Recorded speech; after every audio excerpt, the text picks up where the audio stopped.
In these troubled times of climate catastrophe, billionaires consuming all the wealth and resources on the planet, and a lukewarm Taylor Swift album reception, one constant that we can all take solace in is how much the right hates one another.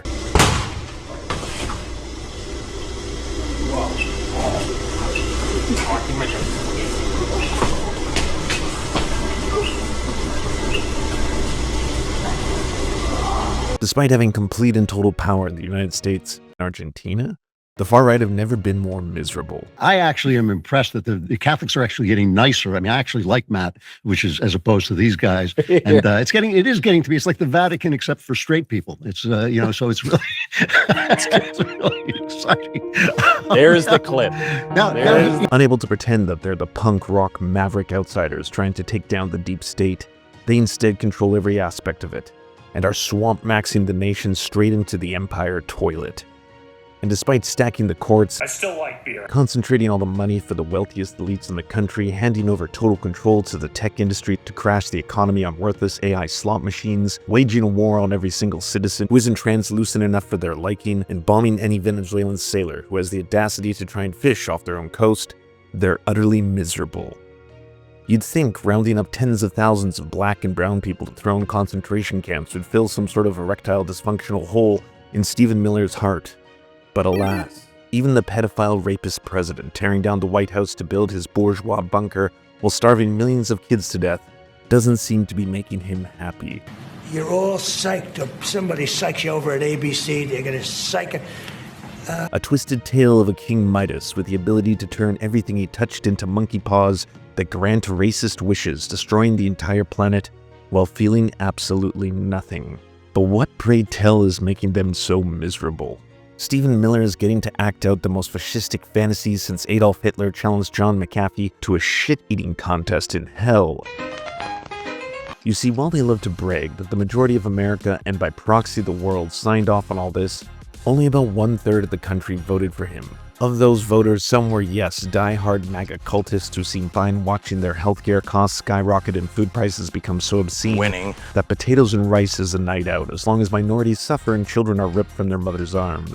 Yet there were also people completely fed up with the liberal status quo that promised way more than it delivered. There were some who simply rolled the dice, because if one of the two options wasn't delivering for their families, then maybe the other would. But most importantly, 1/3 of the country didn't bother to show up at all. In terms of the far right, the alt-right, the neo-reactionaries, the white supremacists, and the full-blown Nazis, they who will never know the touch of a woman that isn't their mother, well, they were all in for Trump. And therein lies the problem. You see, the fascist project that people like Ben Shapiro were more than happy to open the big tent poles for, we're never going to be satisfied at just hating the gays. There can be no middle way in dealing with transgenderism. It is all or nothing. not what are you fucking your brother? No! What? Oh, I like it when you're rough with me, pretty lady. Nazis were never known for putting cap limits on their hatred, for you see, fascists at their core are deeply perversely and freakishly insecure people. The very notion that races exist, or that there should be a master one that dominates all others, is so fundamentally unscientific and sad that it will inevitably lead to weird freaks seeking to destroy all love on Earth, for at their core, they have none. Which brings us to the closeted booger-eating, cum-hunting, anthropomorphized pubic brush of the Fuhrer himself, Nick Fuentes, the leader of the modern neo-Nazi white supremacist movement known as the Groypers. We love Hitler, not in a fucking gay way, okay? We love Hitler in a Christian way, you freak, not in a gay way. For years, he had been relegated to persona shit-stana amongst the right for his overt disgust and hatred for all women, his endless praise of Hitler, his hatred of Jewish, Black, Indigenous, and ironically Hispanic people, an unapologetic mission to send the modern American conservative movement back to a reverse birth of a nation. Banned from most social media platforms, Nick Fuentes had to grow his empire on his own proprietary streaming platform called Cozy TV. From the studio built directly in his mother's basement, he streamed a regular show too racist and homophobic for mainstream internet. An unabashed white supremacist who established the America First movement as a white identitarian Christian nationalist project, appealing to mostly teenagers, pulled in by his brand of offensive humor and a sales pitch of superiority. So the more that I read that, I'm just translating it in my head as real nigga. When people say, white nationalist, racist, anti-Semite Nick Fuentes. I'm just reading badass motherfucker. I'm just reading real ass nigga. Often targeting real-world issues that plague men, such as difficulty meeting or making friends, attracting women. Those that pretend to be the most tough or the most masculine, they've got their dumb bitch wife right behind them in their ear. And we both know that guy is never going to punch her in the face. He's never going to kill her.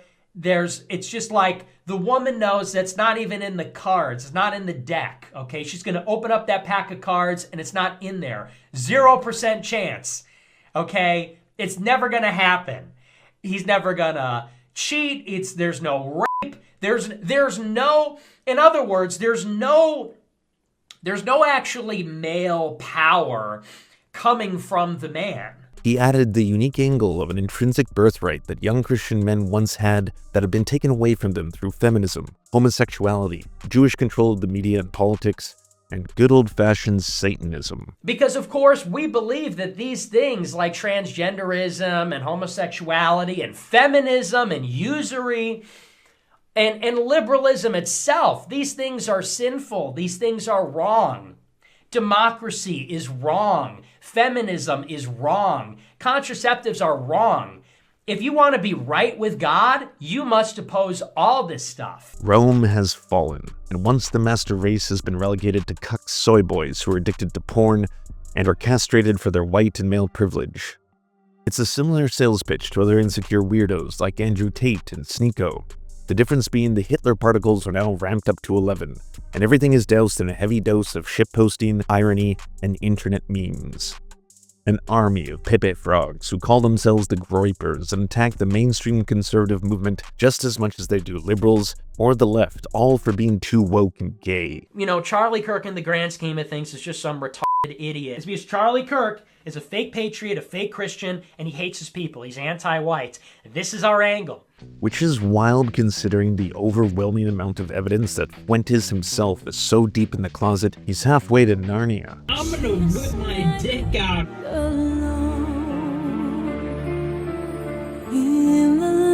For starters, he's the self-proclaimed king of the incels, or involuntary celibates, an online movement of unwilling virgins who have had their rightful ability to mate with women taken away from them by feminism.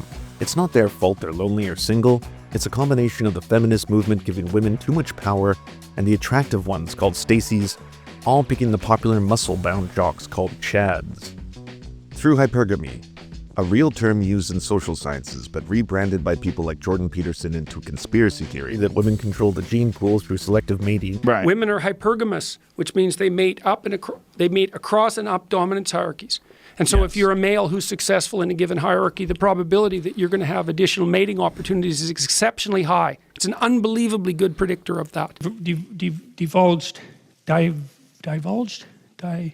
Whatever. That's it, diverged. In an unconscious Bene Gesserit hive mind, keep all the sub-6s, ugly men, from ever getting close enough to a woman to inseminate them, let alone kiss them. In an interview on a far-right, now disbanded podcast due to one of the co-hosts being accused of sexual assault and his own secret homosexual behavior, Nick admitted to Sydney Watson that he'd never kissed a girl, let alone had a relationship with one, yet wants to dictate what half the population has in terms of human rights.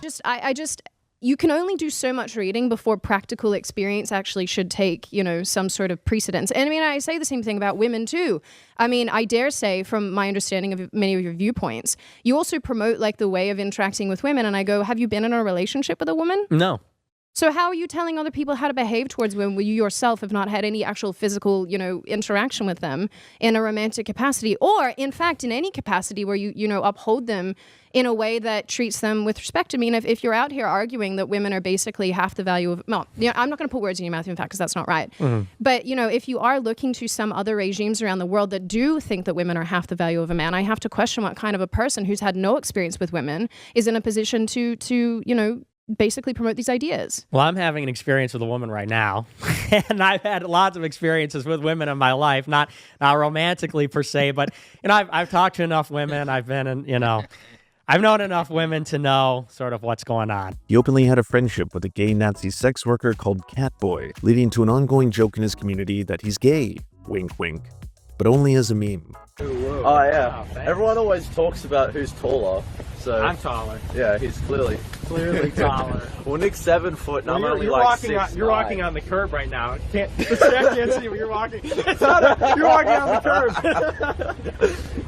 curb. What? Someone said indirect kiss mode. What? Someone said indirect kiss mode. It's like, no, that's what I'm trying to avoid. What are you talking about? With the straws. Oh, yeah. This idea that's been brought into the zeitgeist, right? Is to stop men from making relationships because we're dangerous when we're together. Yeah. So it's like, oh, you give your friend a hug, oh, gay. Yeah. Oh, you go kiss out. your friend on the lip. Oh, gay. Oh, you have a shower with your friend, gay. The JQ might actually be a second priority to him behind the CQ, because there was even once an American First Discord channel dedicated to Catboy discussion. Years later, the treasurer of the American First Foundation would part ways with the organization, accusing Nick of entering his apartment with a black light to search for his sperm. He would go on to claim he was a homosexual and a fake Catholic. Nick would later be caught having a tab of trans porn on his phone.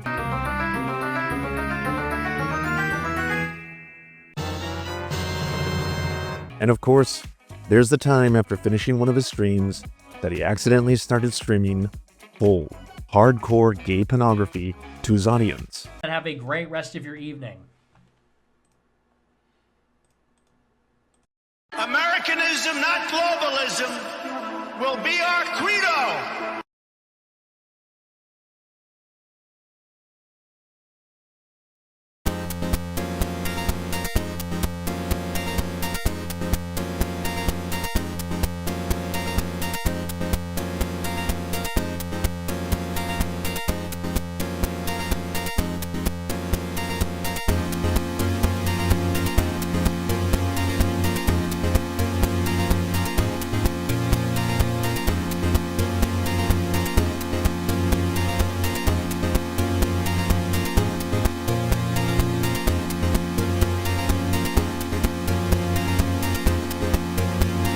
Which he would claim was not him, and was instead an attack by Mossad for his criticisms of Israel. There's no warning. We just went straight into Happy Thanksgiving to Destiny's wearing a butt plug on the stream.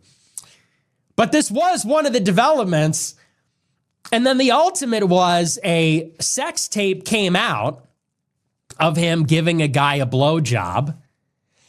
And naturally, everybody said, oh, and by the way, it's a video from the guy's perspective. You barely see anything. And of course, everybody said, oh, that penis? People said that was my penis. So that I did watch it. The guy was also wearing a bracelet. I never wear a bracelet. So how exactly is someone this bizarre now rising to the point where he's actually splitting the American right into two separate camps? Well, his first re-entry into mainstream politics was through an unlikely partnership with Kanye West. Yo, you know I'm here with my white supremacist homeboy Nick. We back. While running for president, he began meeting with Milo Yiannopoulos, a disgraced right-wing pundit in his own right, who was once a useful coked-out token to their movement. But after promoting pedophilia on a podcast, he had to rebrand as a reformed heterosexual who would cast away his sodomy stone. It was also at this time, through Ye's connections with Donald Trump, that Fuentes actually had a sit-down dinner with the president and began once again appearing on the radar of prominent conservatives. I almost shed a tear, almost, but I still walked in stride through it. Yeah. I think they've been extremely unfair to you. Who was they though? We can't say who they is, corporate can we? press. I'm not using I don't use the word as the way I guess you guys use. I'm talking about. It is them though, isn't it? I mean, because because when you think about it, consider it. In 2018. What do you mean it's not? What do I mean? Like, okay, so how about? Are you leaving? Are you referring to the press? He's gone. He was a large promoter of the stolen election narrative, giving speeches near the Capitol to help incite the eventual coup, but wouldn't directly participate, preventing him from seeing any jail time or consequences. Fast forward to today. And Nick Fuentes isn't a disgusting freak on the sidelines of the right. For that dinner with Nick Fuentes and Kanye West at Mar-a-Lago, there was a large freak out within Trump's senior staff trying to put in new protocols. I wrote about this in my book at the time.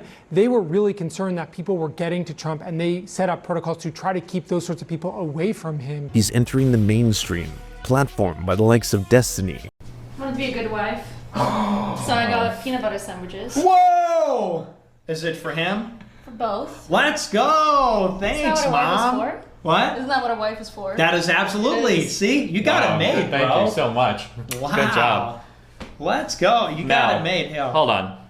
Oh, and Fuentes' treatment of me is so bad. I don't understand. That's something he'll have to learn and grow. Not to sound like not to be too self-aggrandizing, but like Fuentes should be worshiping me because I am literally I was the only lifeline that he had to like being able to breach like mainstream political conversations. Like I represented a huge potential opportunity to him, and he just was so bad faith in the way that he treats me. It's unbelievable. I don't know why the fuck you would do that. Like he should have been so conciliatory towards me. And I'm not looking for that. I'm not asking him to be my bitch or anything. But for him to be like relentlessly bad faith against me all the time, I'm like, bro, who the fuck are you? Like I can put you on a stream in front of 14,000 people. Like I'm giving you your phone number to like Adam 22 so you can go to a show. Why the fuck would you like burn my shit so hard? I never wear a gold. So that's how also the guy appeared to be black or something. He had like brown skin. He doesn't have a hitchhiker's thumb. Anyway, so I did a little forensic as well. But the only way to disprove it, because my penis looks nothing like that, would be for me to show everybody the side by side. Glenn Greenwald. We don't really know much about who the shooter is and what the official story is, but we know that tens of thousands of leftists celebrated his public execution for expressing basic conservative opinions. They must be held accountable regardless. I am hurtling towards you, full force, going nearly 90 miles per hour, weighing close to 1,500 pounds. I am hurtling towards you like a human missile to blow up this whole thing. And you're telling Generation Z, buy a Hillsdale course, get a second job, observe the Shabbos, go to Turning Point? Fuck you. You are not ready for this. You are not prepared for this. And I'll say it now like I did in 2017, the day after Charlottesville. A tidal wave of white identity is coming. And once word gets out, they will not be able to stop it. And Russell Brand. It wasn't long until he was hosted by Patrick Bet-David and finally Tucker Carlson. And the availability of porn. It's hyper stimulation. And so I think that's sabotaging a lot of normal sexual relationships. It seems like it's making a lot of people gay too. Yeah, and trans. You think that's true? 100%. What is that? I think that the novelty is a huge part of that.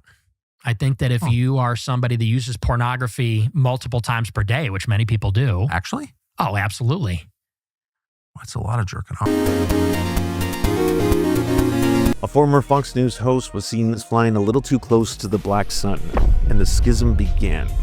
A furious Ben Shapiro did an entire 1-hour special on the evil things Fuentes had said and done. That fragmentation is being caused purposefully by a splinter faction of people led by a young man named Nick Fuentes. They call themselves the Groypers.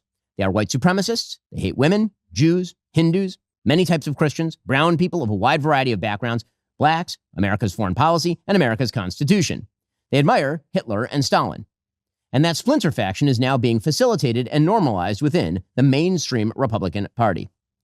The main agent in that normalization is Tucker Carlson, who is an intellectual coward, a dishonest interlocutor, and a terrible friend. One of the only times he's produced anything without a single sponsorship break.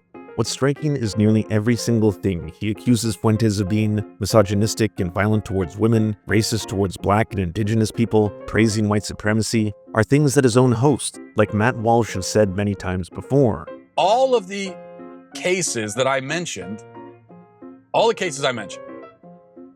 they're all immoral, bad, gross, harmful. But they're not all rape. Some of them were, not all of them. And until we acknowledge that there are other ways to have immoral sexual relations with a person until we reclaim sexual morality and sexual boundaries. We will be stuck trying to condemn all bad sex on the grounds of consent. Fact number one, it's not a new phenomenon. Fact number two, in fact, it's a phenomenon that was more common earlier in history, and for the first 6,000 to 10,000 years of human existence, it was a normal thing. Fact three, girls between the ages of like 17 and 24 is when they're technically most fertile. Yeah. Okay? And get rid of slavery from the entire world. You have just, it's impossible to say what the world looks like right now. Actually, what we can say is that we'd all end up worse. All of us today would be in a worse spot if slavery never existed at all across the entire globe. That's why we fought the Civil War to begin with, was because there was a cultural difference between the North and the South. And we're going to be heading that way again if we don't say, okay, this is who we are. And by the way, the people saying this is who we are need to be plentiful and strong. I agree. And potent. I just personally feel that you don't have to be an Anglo-Saxon to continue that line of thought. I just think people need to be more patriotic about the country in which they live, know more about its heritage and where it came from and how it sprang about. I mean, I married somebody that's, I don't think Maria's Anglo-Saxon, and she definitely has left her culture at the door. So, I mean, if Maria and I have 5 kids, like now I'm confused. Am I perpetuating the problem or See, you keep bringing this up and it makes me look like I'm making some racist point. I know you're saying that's what you're trying to do, but that's obviously not what I'm saying. Have relations and kids with whoever you fall in love with. That's great. As long as they're the same gender. I'm fine with that. All I'm saying is that as a general rule, for our culture and our identity to continue, we need to just procreate and keep that culture going. Because you say, well, come over here and have some patriotism and identify with us. Why should they identify with us? What makes Fuentes different? His hatred of Israel. Megyn Kelly, it's never enough. Kevin Roberts, it's never enough. Matt Walsh, it's never enough. It will never be good enough for them. Because ultimately, they are Israel first, and they see everybody that isn't a Jewish Zionist as a means to an end. See, Fuentes has found the new lane that has people like Glenn Greenwald and others praising him for. His hatred of Jewish people extends into the nation-state of Israel. Having bought into the Zionist definition of anti-Semitism has him crossing over into a new audience. Now make no mistake, Nick Fuentes hates all Jewish people, not just Israelis. Like Candace Owens, he's spread anti-Semitic conspiracy theories for years and is in the Venn diagram of people who hate both Israel and all Jews. It makes him the perfect ammunition for liberal and conservative Zionists alike, who try to rebrand any support of anti-colonialism or Palestinian emancipation with racism towards all Jewish people. Fuentes hates Muslims as well. You know what? I think Muslims should be banned from America. And not because I'm a Zionist, because whether Israel existed or doesn't exist, I actually don't want to live near a mosque. And his core beliefs don't lie in anti-imperialism. He's fine with U.S. regime change in Venezuela. This is what you're supposed to, this is default stuff.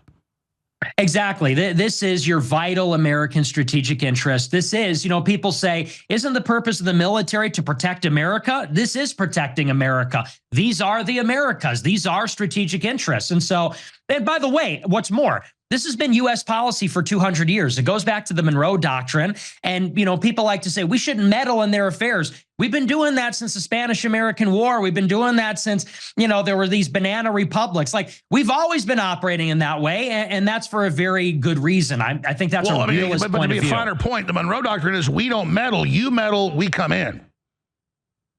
Well, and more, I would say, moreover, that the Western Hemisphere is uncontestable American territory. I don't think there's anything inherently wrong with us meddling, actually. And maybe we might disagree on that, but I support meddling. I don't think that... No, I get it. When we're opposed, when a force moves in, what China has, it's not even meddling. I get the meddling. I'm saying it's a defense. You have to do it. Ted Cruz and Lindsey Graham openly condemn him specifically because of his criticism of Israel, not because they care about racism or bigotry. You see, MAGA and the right have mutated into full-blown fascism, And a problem with fascism is that it doesn't have an off switch. There's not a point where Nazis will be fine with just calling for the elimination of trans and gay people, but suddenly stop at Jewish ones.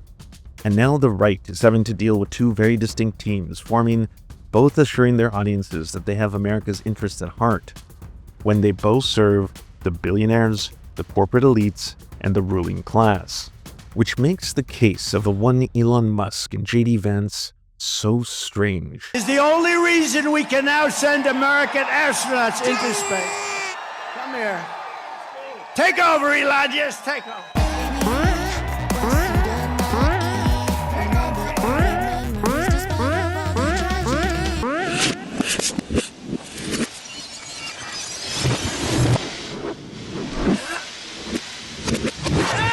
You see, these are both very rich and powerful and successful men. By all accounts, they've achieved near the limits of what people within the game of capitalism can do. Elon Musk is not only the world's richest human, the owner of some of the most recognizable multinational corporations on Earth, but at one point was the worm-tongued the President of the United States. J.D. Vance came from an impoverished background, with a family suffering from addiction. What's the point? I'm talking about a chance. You might not make it, but you sure as hell won't if you don't try. Why do you even care what I do? And went on to not only become a best-selling author, be a wealthy entrepreneur. Most of Silicon Valley, they're actually parasites off of human attention. Tied with one of the other most powerful men in Silicon Valley, Peter Thiel, but eventually, as I'm sure you're aware, became the Vice President of the United States. So why are both these titans of Earth so concerned with pleasing the most revolting figures on the internet? The 4chaners, the Redditors, the alt-right, the neo-reactionaries, the Nazis, and even worse, the reply guys of Twitter. Elon Musk spends a record amount of time on a website he himself bought to become the head mod of, and the most popular and powerful account on the site, and responds to and is friends with accounts that the majority of the world knows as pathetic lolcows. A derogatory term for tragic internet personalities known to be so embarrassing that their only value to humanity is to be milked for their comedic patheticness. People like Ian Miles Chong, a Malaysian troll, both figuratively and literally, who isn't talented at anything he professes to care about. A list of games I have not played. GTA 1, GTA 2, GTA 3, GTA 4, GTA 5, GTA 6. Tried, but didn't like doing crime. GTA 5 required shooting police officers in the opening scene. Just couldn't do it. I'm glad shooting cops in Cyberpunk 2077 is completely optional. Never finished GTA 5 either. And has a history of pedophilic comments and openly lies about the information he shares, to the point where no one on any side of the political aisle takes him seriously. At times, his own government has investigated him for his overwhelming loyalty to both the United States, but more dangerously, Israel. And at one point, the internet collectively celebrated what they thought was his death. Yeah. Yeah, I know. Totally didn't deserve to get flash banged and all that. Totally apologize for that. She's born now. She's born. Aw, send her my regards. Oh, yeah, but yeah, no, seriously, though, that was a fuck up. Now you're laughing? You think that's funny?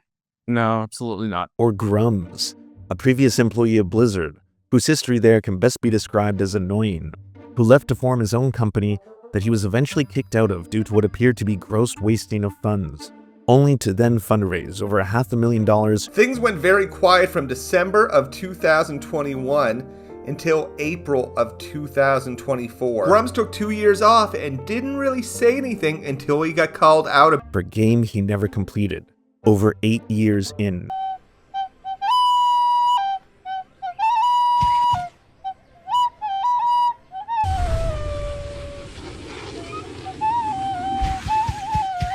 Then revealed to have been running a secret BDSM forced milking fetish porn ring online, where he would pay money to have his amateur erotic fantasies drawn into anime porn comics, while pretending the entire time to be a woman. I am right there. I'm the photographer, camera operator, director, writer, editor. Too many things. These are the accounts that Elon Musk treats as sources or with civility, while the rest of the world wonders how someone with so much wealth and power can be so profoundly unhappy. I do coke, so I can work longer, so so I can earn more, so I can do more coke. Despite having the ability to be with any woman he wants, he instead chooses to artificially inseminate them without having sex in order to build a legion of men he hopes one day will inherit the earth, while doing so much ketamine that he pisses himself in the halls of power. Where do you think, like, what lessons have you learned that you know you're not going to be making on Starship? You can, like, do a mission. You're just trying to get data out of the thing. J.D. Vance, meanwhile, has on multiple occasions chosen to defend overt Nazis, whether they be punk coders brought in by Musk, who openly mock his wife. Saying, quote, normalize Indian hate before he is rehired into the government, just asking for the sake of both of our kids. That apparently struck a nerve. Vance responded telling Khanna to grow up, adding, quote, racist trolls on the internet, while offensive, don't threaten my kids. But he says a culture that denies grace to people who make mistakes does. Vance went even further in another post, accusing Khanna of emotional blackmail of the Doge staffer, adding, quote, you disgust me. Or throw her under the bus in public to please an assumed Groyper fan base at a college event rather than defend her. As I've told her and I've said publicly and I'll say now in front of 10,000 of my closest friends, do I hope eventually that she is somehow moved by the same thing that I was moved in by church? Yeah, I honestly do wish that, because I believe in the Christian gospel and I hope eventually my wife comes to see it the same way. What his wife Usha has said previously, maintaining that they were raising their children in an interfaith household. Nick Fuentes has openly mocked him and his wife. India smells bad, all this kind of shit. And now they're all in favor of a fat race mixer who's married to a G who named his son Vivek. A closeted part Mexican Hitler lover who eats his own snot and yet somehow instills more respect from the vice president than his own goddamn wife. Well, the most obvious answer that any political scientist would tell you is that they ultimately want more power. J.D. Vance, as the vice president, has only but one position to climb to win the human game of Skyrim, ascending to the throne after Donald Trump dies due to health complications, or runs out his term and doesn't attempt a dictatorship. But J.D. Vance has never had the same sauce. He's not feared like Donald Trump. He's ruthlessly mocked by his own MAGA base. And even though he pretends to be in on the joke, like when he dressed up for Halloween and tweeted this, Happy Halloween, kids, and remember, say thank you. These aren't memes done out of love. Becoming the meme, despite Elon and Vance's best attempts, I am become meme. Yeah, pretty much. Are not the same as having a large percentage of your followers think of you as a ruthless Chad that embarrasses the libs to get those coveted tears. He thinks that by appealing to the simultaneously online and offline America First angry incel army, that he'll have one of his own someday.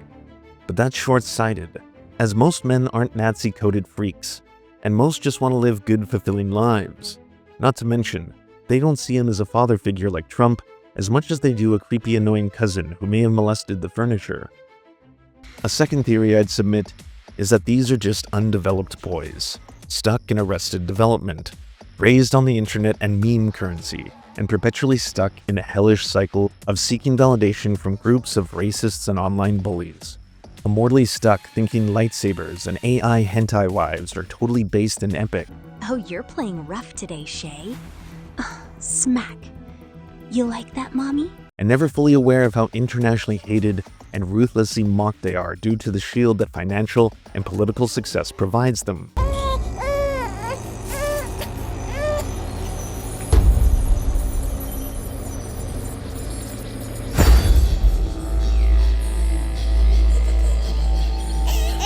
Even worse still is the reality that both Musk and Peter Thiel's brains have been so broken by a complete lack of media literacy and billionaire brain rot that they've come to think of themselves as wormlords from Dune, becoming the moral warnings that the novels and movies they loved growing up, from Lord of the Rings to Star Wars, in order to rule Middle-earth and the galaxy beyond.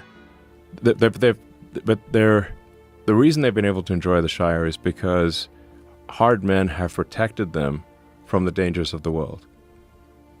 And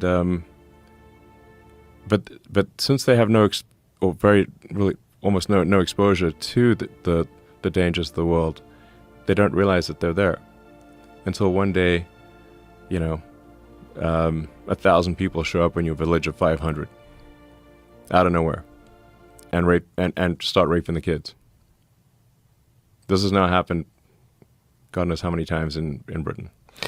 And the crazy literally thing raping. is, It's right, like there's some yeah. 10-year-old got raped in Ireland like last week. Yeah, there's growing up in apartheid South Africa and buying into white supremacist ideology. Their successes only validated their Hitler-adjacent beliefs that they were of a superior race that must control and subjugate the masses of lower worms that they consider the rest of humanity to be. Originally, the grandparents have no connection to South Africa. They're born and grow up in Canada. And in the 1930s, the grandfather, Joshua Haldeman, he's head of the Canadian branch of a US movement called Technocracy Incorporated. And Technocracy Incorporated is essentially a movement to overthrow democratic government in the United States and have technocrats, but big businessmen in many ways, come in and run the country. Through the 1930s, it takes on increasingly fascist overtones. They start wearing grey uniforms, modelled on the Nazi brown and black shirts. And so when Canada declares war on Germany in 1939 alongside Britain, the movement is banned because it's clearly sympathetic to Hitler. And the problem is, they're just regular people. Extremely lucky and untalented, very average men who, without their wealth, would struggle to have a single other human want to interact with them for any period of time. They're all hideously ugly, unremarkable in any meaningful way. Have you watched any other annual shareholder meeting? I mean, honestly, I was like, if you need to go to sleep, sure.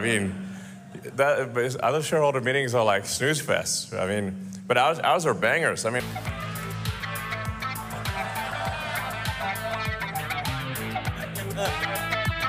And their existence is an existential threat to society itself.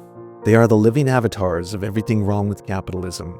Uncreative leeches who require an unfair system to keep them in any position of power, and if they were left in the middle of an island, they would die faster than the average Ugandan they're fine depriving of life-saving medication or food. They are the worst of humanity with the power that will continue to starve the human race unless they're stopped. Or maybe I'm just thinking of a book I once read and everything will be completely fine.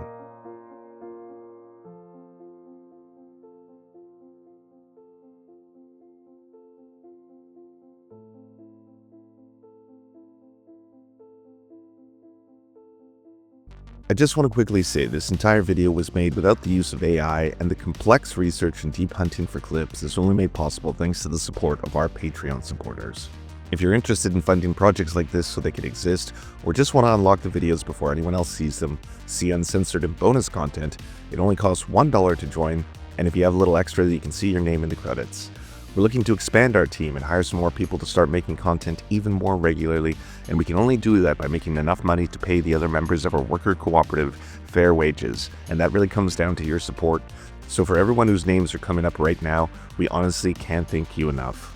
Top 3 black females in history. Okay, let's see. Top 3 black females. My first answer was going to be really gay. There's just no way around that. I was going to say like Diana Ross, but that's like, nope, can't say that, too gay. Thank you so much to our patrons for making this show possible. We could not fund it without you. And if you want to join, please check out patreon.com/theserfs to unlock bonus episodes, uncensored content, and all the good stuff. Thanks to Anna Loves Riley, Addercap, Bobby Lasers, Cheryl Alvarez, Comrade Junkie, Doug Caddy, Everything Important, Hegbard Salim, Multimondi, Omni, Political Papi, Preston Kroll, Quiet One 85, Riley and Anna, Roller Dragon, Cernicus, Stellar Gwyn, Sebastian Demmel, Tigwick, and Words Greenwood.